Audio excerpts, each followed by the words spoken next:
Tahan. Sahur. Jangan tiga, Bu. Ayo, cepat. Sahur. Sahur!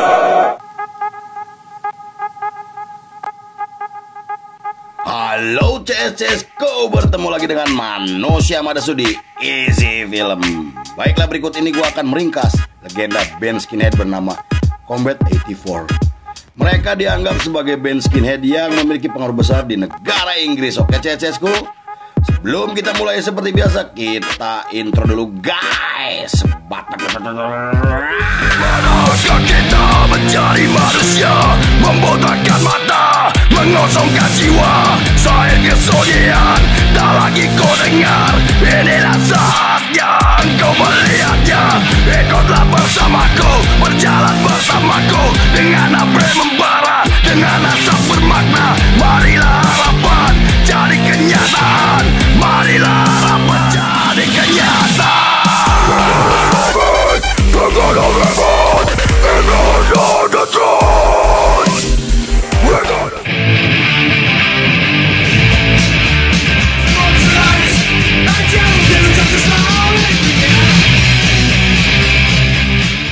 Scene dibuka oleh seorang pria Inggris bernama Chris Henderson atau yang lebih dikenal sebagai Chubby. Ia adalah seorang skinhead kelas pekerja yang mencintai musik punk dan sepak bola. Ia juga tergabung ke dalam supporter sepak bola garis keras yang dikenal sebagai hooligan. Kelompok tersebut selalu berbuat onar seperti melakukan tindakan vandalisme dan intimidasi hingga terlibat berbagai aksi kekerasan seperti perkelahian, penyerangan, bahkan pembunuhan. Menurut beberapa sumber, kelompok hooligan terbentuk pada tahun 1880 untuk mendukung klub kesayangannya sampai menyerang pendukung lawan yang telah menjadi rival mereka. Tercatat lebih dari 1.000 korban atas kebrutalan dan kerusuhan yang dilakukan oleh kelompok hooligan. Bahkan pemerintahan sampai penegak hukum telah melakukan berbagai cara untuk melenyapkan keberadaan mereka. Tetapi usaha tersebut tidak pernah berhasil sehingga jumlah mereka semakin membesar dan terus menyebar ke berbagai wilayah. Di periode tersebut, tepatnya di akhir tahun 70-an, Chubby mulai terlibat dengan komunitas Oi yang sedang berkembang di Inggris. Ia juga selalu menghadiri acara komunitas dan mulai menjalin persahabatan dengan seorang skinhead bernama John atau yang lebih dikenal sebagai Deadford. Gerakan Oi sendiri adalah subkultur yang bertujuan untuk menyatukan kelompok punk dan skinhead yang sebelumnya terlibat permusuhan akibat perbedaan ideologi. Mereka juga selalu merespon isu politik dan kebijakan pemerintahan hingga industri musik yang telah mengkomersilkan musik punk demi keuntungan pribadi.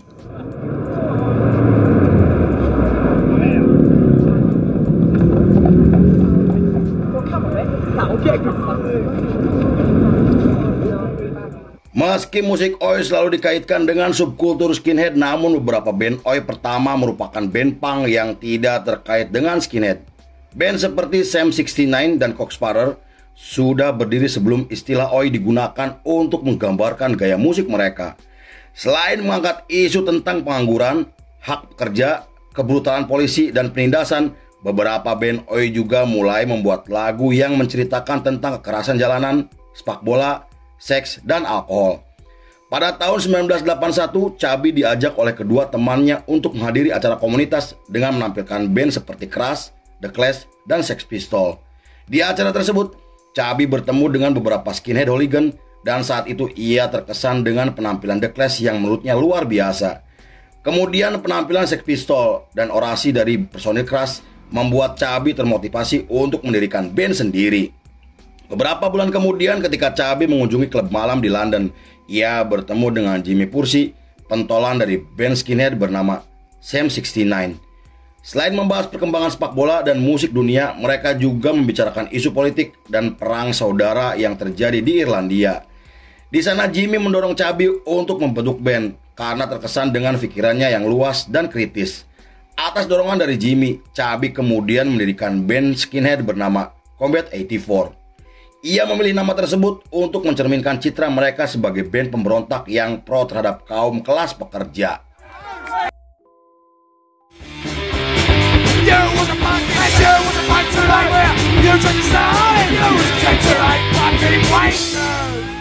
Setelah resmi terbentuk, Chubby kemudian merekrut teman baiknya bernama John dan 2 teman tongkrongannya bernama Jimmy dan Brownie.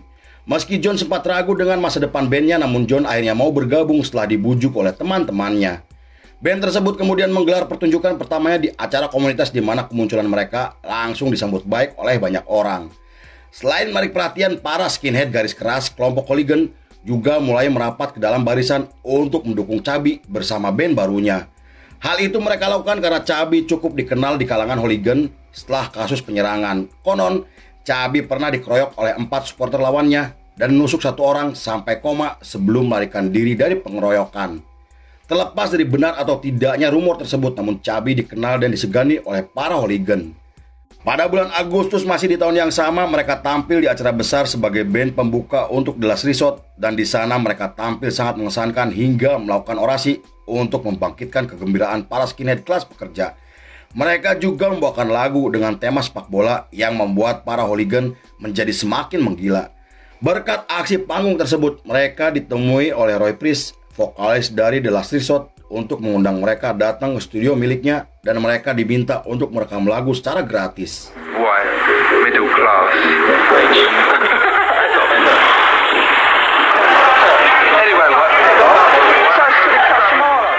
Lalu setelah menghabiskan sesi rekaman yang cukup melelahkan, 2 lagu tersebut kemudian dirilis pada bulan November dan kedua lagu tersebut populer di skena bawah tanah hingga mendapatkan pujian kritis dari para kritikus musik yang membuat nama mereka semakin dikenal oleh banyak orang. Saking populernya mereka sampai digambarkan sebagai salah satu band skinhead paling radikal di Inggris. Pada tahun 1982 mereka ditawari kontrak oleh Gary Hitchcock karena tertarik dengan karakter dan lagu-lagunya.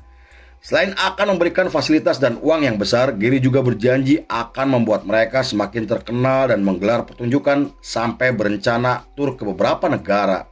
Hal itu ia lakukan karena Gary memiliki manajemen yang kompeten dan telah menaungi beberapa band besar seperti The Foreskin, The Business, dan The Exploited. Namun mereka malah menolak ajakan tersebut karena tidak ingin dimanfaatkan oleh industri musik kapitalis dan memilih bergabung dengan Victory Records yang membebaskan mereka untuk melakukan apapun.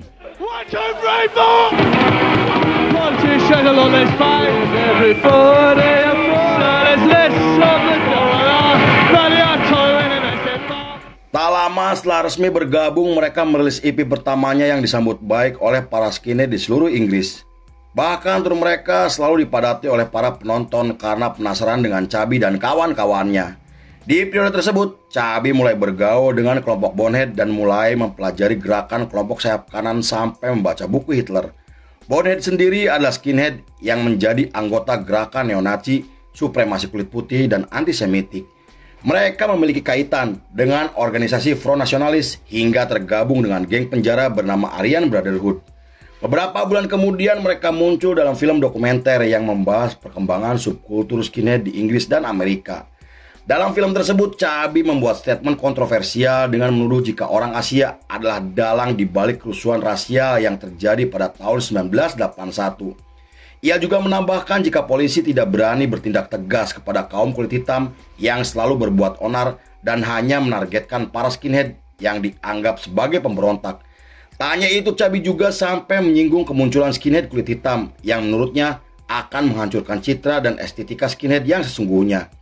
Statement tersebut membuat mereka dikecam oleh banyak orang sampai diboikot di beberapa acara komunitas. Mereka juga dianggap sebagai band neonazi dan mulai dibenci oleh para penggemarnya sendiri. Saat diwawancara, John membantah tuduhan tersebut dengan mengatakan jika bandnya bukan band rasis seperti yang telah dituduhkan. Menurutnya, ucapan Chubby hanya gimmick yang sengaja dibuat untuk menarik perhatian dan mencari sensasi. Meski begitu, banyak orang tetap menganggap jika mereka sebagai band rasis yang membuat mereka harus tampil dengan menggunakan nama samaran.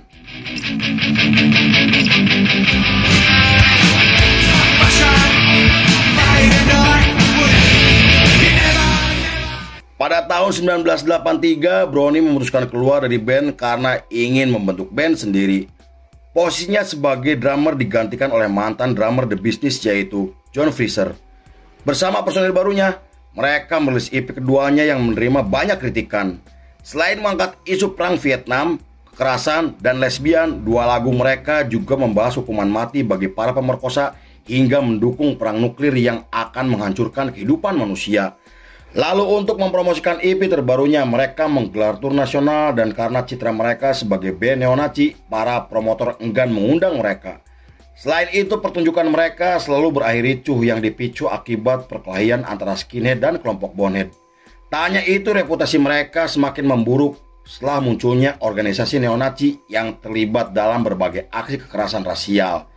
Di sisi lain, setelah mereka merilis album pertamanya pada tahun 1984, Chubby memutuskan untuk membubarkan bandnya karena dianggap tidak memiliki masa depan. John akhirnya bergabung dengan band The Exploited, sedangkan Jim menjadi personil dari band UK Sub. Chubby sendiri memilih untuk pensiun dari dunia musik yang membuatnya semakin terlibat dengan hooliganisme sepak bola. Ia kemudian mendirikan kelompok hooligan garis keras yang dikenal sebagai supporter paling berbahaya di Inggris. They had all along denied that they were the psyching themselves up supporters. The only conspiracy. That's all I can say, really. We're not guilty. What do you make of the... Pada tahun 1986, Chubby ditangkap atas tuduhan kepemilikan narkoba dan kasus penyerangan hingga diduga terlibat dalam aksi pembunuhan yang dilakukan oleh kelompok hooligan kepada pria kulit hitam. Karena hal itu, Chubby harus mendekam di dalam penjara selama 5 tahun tanpa bisa mengajukan banding. Lalu setelah dibebaskan pada tahun 1991, Chubby memutuskan pindah ke Thailand untuk mencari kehidupan yang lebih baik.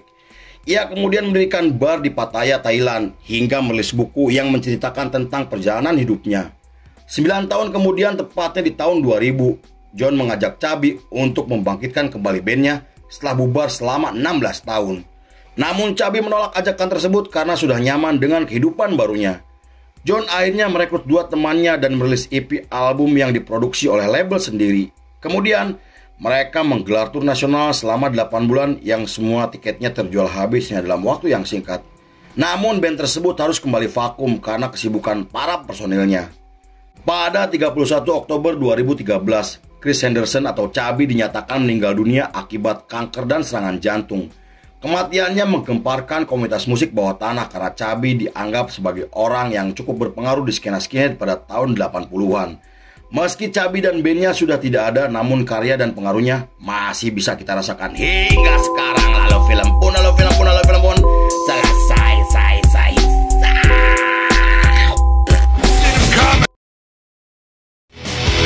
We're back with you back. We'll take you on and some today. We're coming on.